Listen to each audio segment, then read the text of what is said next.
Hi hello नमस्कार, कशा आहात सर्वजणी. आणि आता इथे संध्याकाळची वेळ होती आणि मिस्टरांनी नाश्ता आणलेला होता. नाश्त्यामध्ये ब्रेड पकोडा आणि पालक पकोडा. हाय हॅलो, कशा आहात सर्वजणी. आणि आता व्हिडिओला सुरुवात करत आहे. तर मिस्टर आले, येताना त्यांनी ब्रेड पकोडा आणि पकोडे आणलेले आहे. पालक पकोडा खूप टेस्टी असतात आणि त्याच्यासोबतची चटणी एक नंबर असते. तर चला मी दाखवते, या तुम्ही.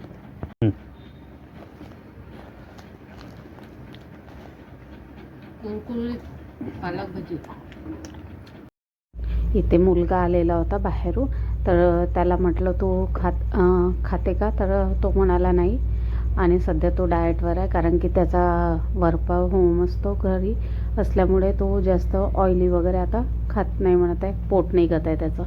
तर इथे मी येताना अगरबत्ती संपलेली होती, तर सध्या छोटंच पॅकेट आणलेलं आहे आणि तो सकाळसाठी दूध आणि ही शेव आणली होती शेवभाजी करायसाठी आणि बिस्किट पार्ले. तर आणि भाजीला वालाच्या शेंगा घेऊन आलेली होती. तर हे बघा, इथे पसारा बघू शकता. आता आल्यावर तर आवरावं लागते मला.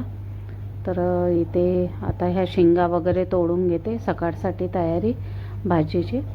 तर आता इथे मशीनला कपडे होते. तर ही बघा, आमची झिपरू आहे, आम्ही तिला झिपरू म्हणत असतो. तर ही अशीच येते. हिला 2 छोटे छोटे पिल्लं पण आहे, 4 होते, 2 कोणी घेऊन गेले, 2 आहे. तर रात्रीची येते, तिला पोळी वगैरे देत असतो आम्ही. तर येते इथे. आणि या चपलांचा ढीग बघा, रोज आल्यावर आवरावं लागते. आणि ही बघा, इथे मस्त झोपलेली आहे आणि दिवसभर मस्त आराम करते आणि रात्रीची भुकते, त्याचा आवाज असतो. चला तर भेटू मग नेक्स्ट व्हिडिओमध्ये. बाय.